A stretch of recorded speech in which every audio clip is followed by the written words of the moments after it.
नमस्ते। एक प्रश्न है कि हम कैसे ये जान सकते हैं कि हमको माता जी ही लीड कर रही हैं, गाइड कर रही हैं और कोई फोर्स नहीं। भगवान का स्पर्श सदैव शांति और सुखदायी होता है, लेकिन ये सुख वो वाला सुख नहीं है जिसको हम लोग तलाशते रहते हैं। एक बहुत शांत स्थिर सुख है। भगवान की उपस्थिति मात्र से हमारे जीवन में स्थिरता आती है।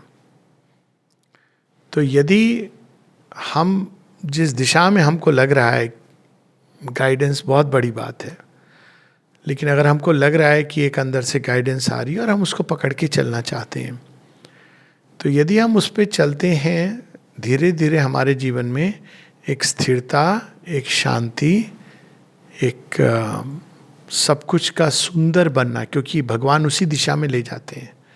सब चीज़ें सुंदर बन रही हैं, ऊपर की ओर उठ रही हैं, अभीप्सा जग रही है, प्रगति की चाह जग रही है, प्रगति का भाव हो रहा है और विशालता आ रही है।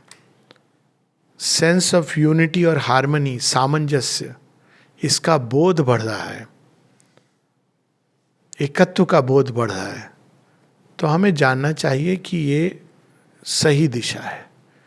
और यदि हम जिस मार्ग पे चल रहे हैं और हमें ऐसा लगा कि ये माँ ने हमको ये मार्ग दिया है, और यदि हम उस पर चल रहे हैं, लेकिन उसमें चलते चलते या तो एक अहंकार का बढ़ना, कहने का अर्थ ये कि अरे मन में भाव आना तुम महान हो, तुम नहीं हम महान हैं सो हम बहुत बड़े यंत्र हैं, हम बहुत बड़े, एग्रेंडाइजिंग, ईगो को जो एग्रेंडाइज करना, या इसके विपरीत डिप्रेशन आना, दुख का बढ़ना, क्लेश का बढ़ना, वैमनस्यता का बढ़ना, घृणा का बढ़ना, आपसी कलह का बढ़ना, अशांति उत्पन्न होना, दुख बढ़ना, डिप्रेशन, अवसाद,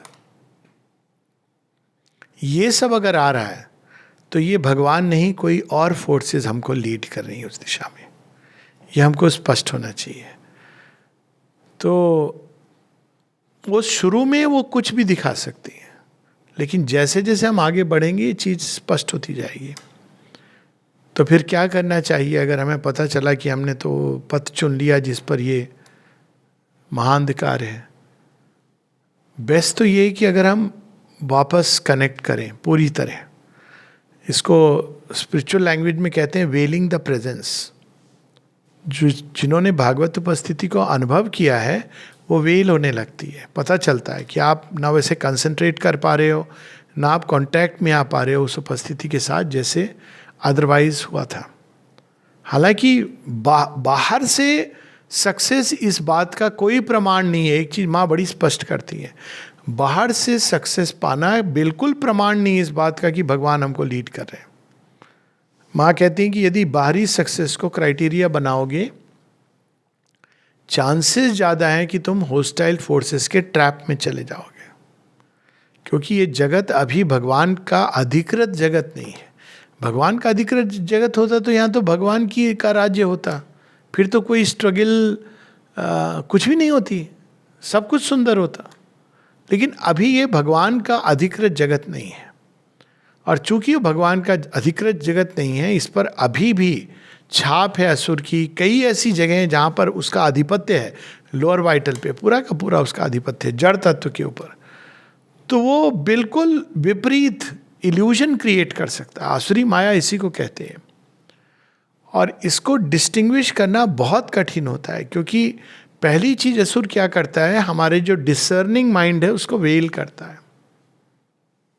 जो हमारी अगर ये जगा हुआ है तो अधिकांश तो ये जगह भी नहीं होता है, जो हमारी बुद्धि है उसको वेल करता है। तो बुद्धि वेल होता है, वेल हो जाती है तो क्या क्या होता है, हम सत्य को झूठ और झूठ को सच समझने लगते हैं। एक सावित्री में लाइन है, a truth was there a lie and lie a truth.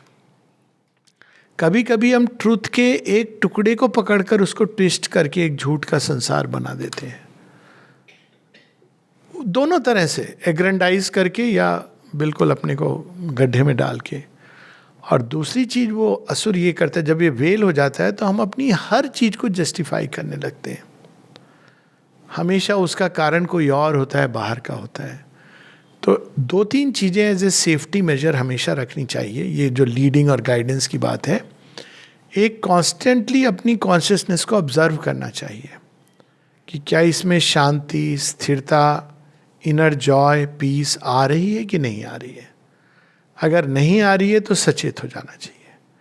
दूसरा, कभी भी जस्टिफाई नहीं करना चाहिए, अंडरस्टैंड करना चाहिए। ये अंतर है दोनों में। जस्टिफिकेशन क्या क्या होता है, नहीं मैं ठीक कर रहा हूँ, माता जी मुझे गाइड कर रही हैं। It is the worst kind of justification. हम नहीं जानते, इतना आसान नहीं होता है कि भगवान गाइड कर रहे हैं। तो हमें बेस्ट ये करना चाहिए कि मुझे नहीं मालूम, लेकिन मैं किसी भी वृत्ति को जस्टिफाई नहीं करूँगा, उसको समझूंगा। I will try to understand it, कि मेरे अंदर क्या हो रहा है। उसके लिए एक तो विजिलेंट कॉन्शियसनेस चाहिए और बड़े निष्पक्ष रूप से अपने आप को देखना चाहिए। अक्सर जब हम अपने आप को देखते हैं तो हमेशा अपनी वृत्तियों का एक बड़ा कन्वीनियंट एक्सप्लेनेशन देते हैं। हमेशा इसका जिम्मेदार कोई और होता है। हमारे अंदर जो कुछ हो रहा है वैसे नहीं देखना चाहिए। हमारे अंदर क्या घटित हो रहा है, बस इसी पर हमारा अधिकार है। दूसरे के अंदर क्या घटित हो रहा है, ये उसकी समस्या है। तो हमारे अंदर जितने भी चीज़ें उठ रही हैं, क्यों उठ रही हैं, इसको हमको समझने की चेष्टा करनी चाहिए।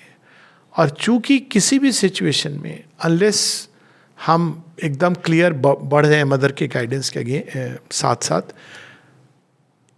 कई बार बहुत मुश्किल होता है स्पष्टता से ये चीज़ कह लेना। तो कई बार मनुष्य एक कहते हैं ना, झूठे रूप में अस्वस्थ हो जाता है।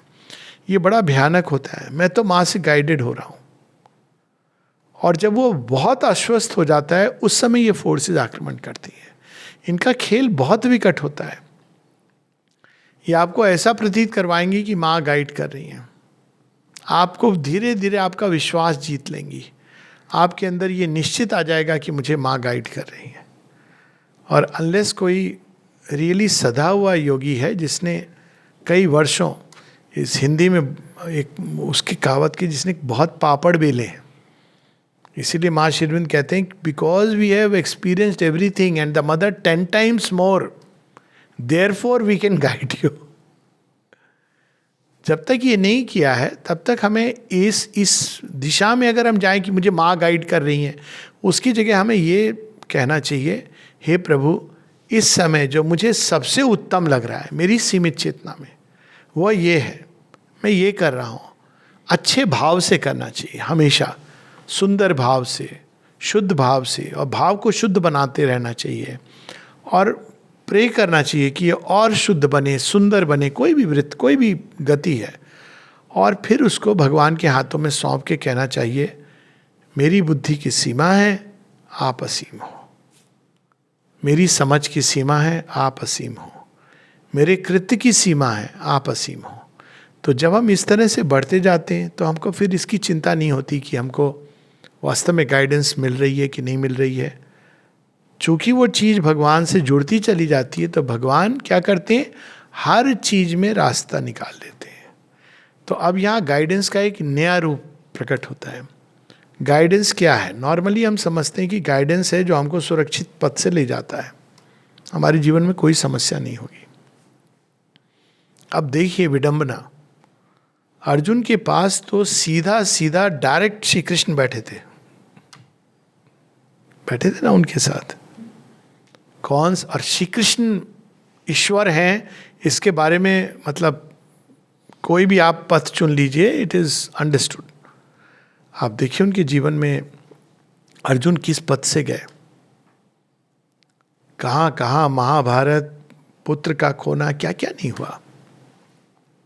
तो ये जो हम मान के चलते हैं कि mother is guiding me, therefore this is happening, that is happening, it is very difficult. भगवान हमें ऐसे समझना चाहिए कि ये सच है कि एक रास्ता स्ट्रेट और नैरो पाथ होता है, एक लंबा रास्ता होता है। माता जी इसके बारे में बताती हैं, और ये हमारी सोल चुनाव करती है। अब इसका सबसे गहरा सत्य ये है, सोल चुनाव करती है कि वो सीधे सिंपल नैरो पथ से जाएगी या कठिन जटिल घुमावदार पथ से जाएगी। लेकिन आप जिस भी पथ से जाएं, ये स्मरण रखना चाहिए कि सारे पथ भगवान के हैं। माता पुस्तक में श्री अरविंद क्या बताते हैं, यही बताते हैं ना, when the faith, when the grace of the divine mother is with you, what is there that can touch you or whom need you fear? और वो कहते हैं all paths are her path, she will take us. तो normally हम guidance से ये समझते हैं कि ये चुनाव किया, ये माता जी कह रही हैं, ये नहीं है, और उसका एक सत्य है। ऐसा नहीं कि सत्य नहीं, क्योंकि भगवान हमको चाहते हैं कि आप मिनिमम ट्रबल और मिनिमम पेन के साथ जाओ। लेकिन एक दूसरा, हम कोई भी पथ चुने, हमें ये पता होना चाहिए कि माता जी गाइडेंस नहीं बंद करती हैं। और कई बार जो लोग ज़्यादा चैलेंजेस लेके आते हैं, ये माता जी की वाणी है बाय द वे, जो ज़्यादा चैलेंजेस लेके कठिन रास्ते से जाते हैं उनका रियलाइजेशन भी ज़्यादा कंप्लीट होता है। जो सीधा नैरो रास्ते से जाते हैं जल्दी पहुंचते हैं, लेकिन उनका रियलाइजेशन भी उतना ही सीमित होता है। तो अल्टीमेटली ट्रूथ ये है कि आप जिस भी पथ से जाइए, माता जी को इन्वोक करते रहिए, उनको ऑफर करते रहिए, उनसे कुछ भी नहीं छिपाना चाहिए। और कई बार हमारे अंदर पाप पुण्य का भाव, माता जी कहती हैं, ऑफरिंग करने से रोकता है। ऐसे लोग हैं जिनके अंदर ये भाव रहता है, हम तो बड़े पुण्य हैं, हम तो सब अच्छा करते हैं, पापी तो बाकी सब लोग हैं। ये हमें देखने भी नहीं देता कि हमारे अंदर क्या चीज़ें हैं। तो पाप पुण्य के भाव से, डुअलिटी से हम चीज़ों को देख नहीं पाते। लेकिन अगर हम गति, मेरे अंदर ये गति है, मेरे अंदर ये वृत्तियाँ हैं, इसको जज नहीं कीजिए और उसको ऑफर करते जाइए, माँ सब चीज़ को मार्ग बना देंगी। और जब मार्ग से निकल कर के आएंगे तो उतना ही रियलाइजेशन और एक्सपीरियंस उतना ही सुंदर और परफेक्ट होता जाएगा। इसको माता जी इस तरह से एक्सप्लेन करती हैं कि मान लो किसी के पास कार्ड्स हैं, ताश के पत्ते हैं, तो आपको कहा जाए कि 4 पत्तों से आप एक अच्छा सा कुछ, एक परफेक्ट कोई पैटर्न बना दीजिए, तो आप बनाएंगे। अब कहा जाए कि नहीं, 8 पत्तों से बनाइए, अब थोड़ी कठिन हो गई समस्या। कोई कहे 52 पत्तों से बनाइए, it will become more and more difficult. तो नेचर में कुछ लोग हैं जो कॉम्प्लेक्सिटी के थ्रू जाते हैं, वो भी एक पथ है। उनका पथ ऐसा नहीं होता कि बस ऐसे निकल गए। एक तीसरी बात हमको और गाइडेंस के बारे में याद रखनी चाहिए कि पर्टिकुलरली इन दिस योग, इस योग में केवल सोल को प्रकृति के जंजाल से बाहर निकाल लेने वाला योग नहीं है। इस योग में प्रकृति के भिन्न भिन्न भागों से आपको एनकाउंटर करना पड़ता है।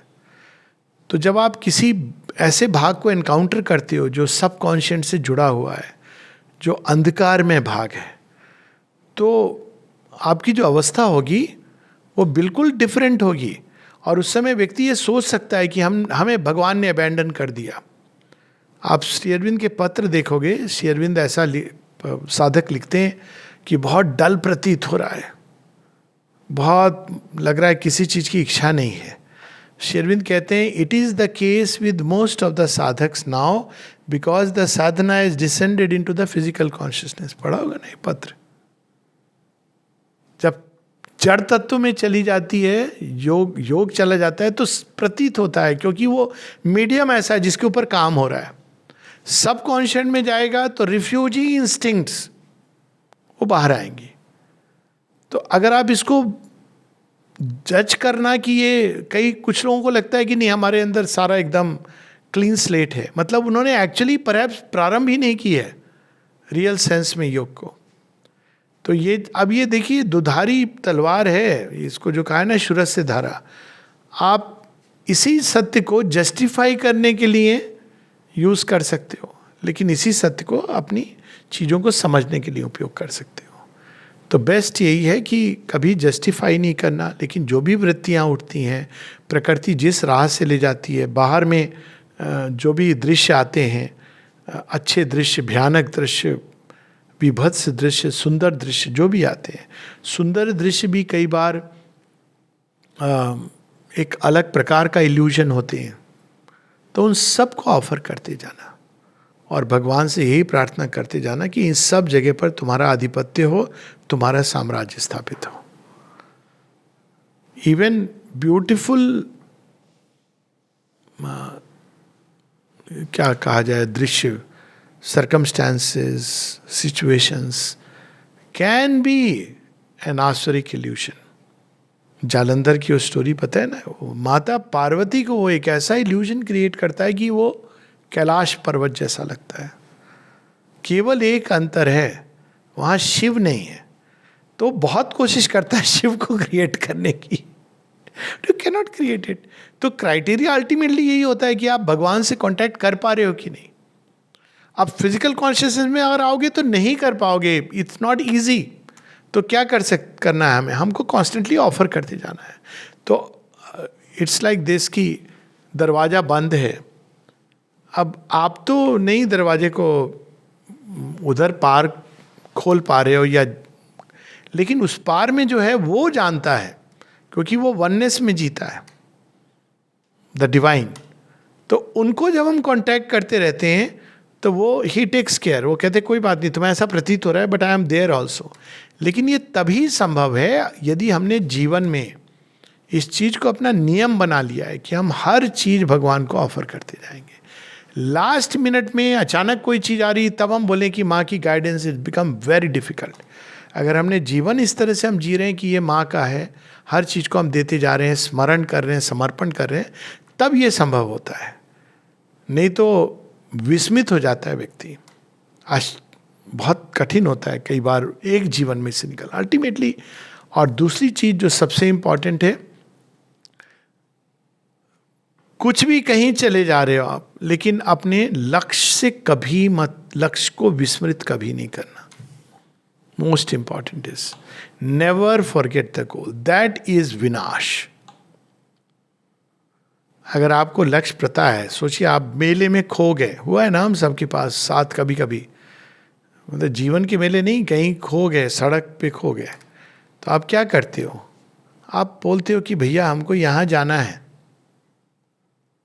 अगर आपको ये भी नहीं पता कि आपको कहाँ जाना है और पथिक हैं, आप बोले भैया हम खो गए हैं, तो वो क्या कहेगा, कहाँ जाना है? हम कहेंगे ये तो हम भूल गए. उसके बाद क्या दुर्दशा होगी? Always remember the goal. Goal कोई व्यक्ति, सिचुएशन, सर्कमस्टेंसेस नहीं होते हैं. गोल केवल भगवान होते हैं और उनका प्रकटन जीवन में. If this we remember and never forget, then life will be beautiful despite everything. Guidance will be there. Not only guidance, guidance तो फिर भी ऐसी चीज है कि भगवान बता रहे हैं और आप चल रहे हो.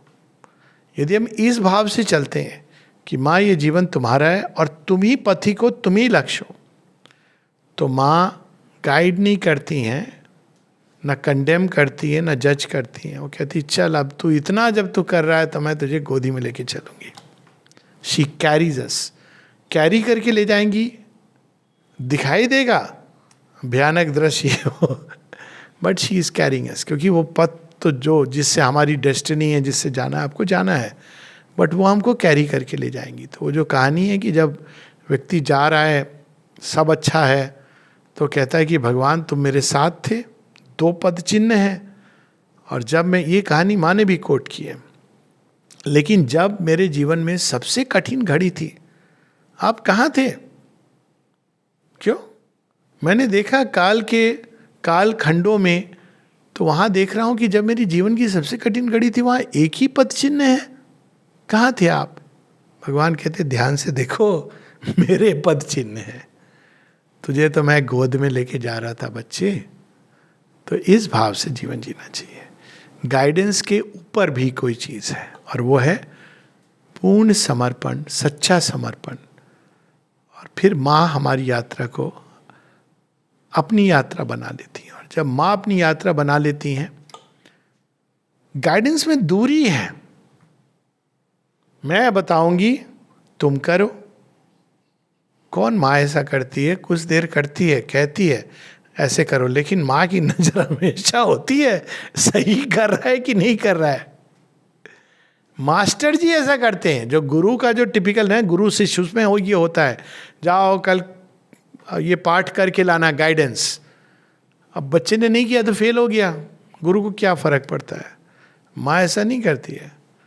वो सारा आकाश पताल एक कर देगी, वो कहेगी तो इसको कर, लेकिन खड़ी रहेगी, आप नहीं करोगे तो माँ फिर करवाएगी, 10 बार करवाएगी। ऐसे माँ करती है। So the secret formula is not to be guided only, rather to be carried by the Divine Mother.